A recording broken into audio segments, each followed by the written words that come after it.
দশটা সাড়ে 10টা দয়ারামপাড়া হসপিটালে গিয়েছিলেন আমাদের গোলাঘাটি মণ্ডলের সাধারণ সম্পাদক 19 গোলাঘাটি নির্বাচন ক্ষেত্রের কারণে একদিন উনি একটা অ্যাক্সিডেন্ট হয়েছিল, তার বাতিজাগে অ্যাক্সিডেন্ট হয়ে একটা পায়ে খুব আঘাত পেয়েছিল। ওনাকে দেখার জন্য গিয়েছিল, কিন্তু সেখানে দয়ারাম হসপিটালে প্রতিভয় মথার দুষ্কৃতিকারী তার উপর আক্রমণ করেছিল। সেখানে আক্রমণ করে সে রুগীও দেখতে পায়নি, সিরিয়াস উইন্ডেড হয়েছিল। তাকে কিল ঘুষি, পরবর্তী সময়ে কিছু লাঠি রড নিয়েও এসেছিল তাকে মারার জন্য, প্রাণঘাতী হত্যার চেষ্টা করেছিল।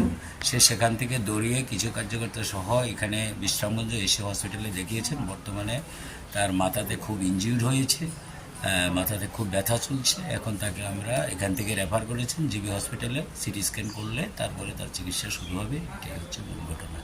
এবং সেখানে বিশ্বজিৎ দেববর্মা মথার এক দুষ্কৃতিকারী তার উপর আক্রমণ করেছিল। সেখানে একজন সরকারি স্টাফ নার্সও তাকে সহযোগিতা করেছিল, মথার সমর্থক হয়ে যে তুমি বিজেপি, তুমি কেন এখানে হসপিটালে এসেছো, তাকে ধমকামক দিয়েছিল।